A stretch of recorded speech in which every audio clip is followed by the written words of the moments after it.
Well, new evidence today that it isn't easy being Donald Trump's number two. Given a huge opening to endorse J.D. Vance as his successor, Trump didn't take it.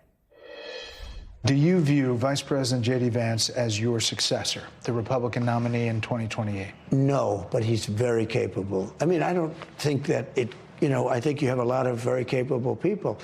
So far, I think he's doing a fantastic job. It's too early. We're just starting. But by the time you get to the midterms, he's going to be looking for an endorsement. Yeah, a lot of people have said that this has been the greatest opening, almost 3 weeks, in the history of the presidency. That's like Former Congressman David Jolly is back with me. That no was definitive and fast. Ouch. What do you think about that? Ouch. J.D. Vance has been condemned by Donald Trump and the Pope in a period of about 48 hours.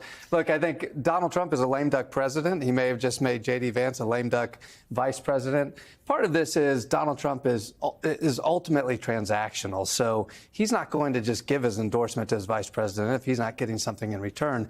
But I actually think there's something a little bigger here, which is the notion that a Trump family member may run, Donald Jr., for instance, is probably still in play. I mean, look, it is not unusual to see some type of aristocracy in U.S. politics. For 36 years, every one of our presidential elections either had a Bush, a Clinton, or an Obama.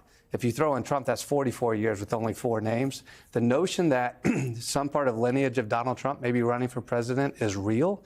They're floating names right now for the governor's run in Florida in 2026. So, look, J.D. Vance is about to learn, if he hasn't already, that loyalty in a Donald Trump relationship is a one-way street, and the whole world just saw Donald Trump throw his vice president to the curb. Well, we also know that he's kind of dropped hints. Maybe a third term is possible. Maggie Haberman in the Times wrote this about those comments. In private, Mr. Trump has told advisors that it is just one of his myriad diversions to grab attention and aggravate Democrats, according to people familiar with his comments when he says something about a third term.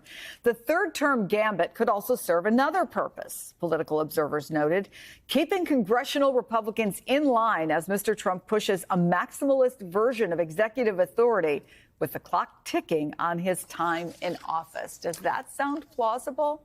I don't think Donald Trump is ever joking. It's true with Panama Canal. It's true with Gaza. It's true with Greenland. It's true with everything he does. We spoke in the last segment about a constitutional crisis.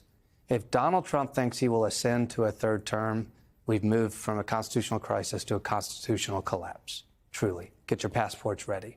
Because if that is what Donald Trump thinks he is capable of doing, and if the courts were to suggest that somehow that is a valid option for this president, and if Republicans in Congress suggest it as well, it's the end of the constitutional democracy that we currently appreciate and have.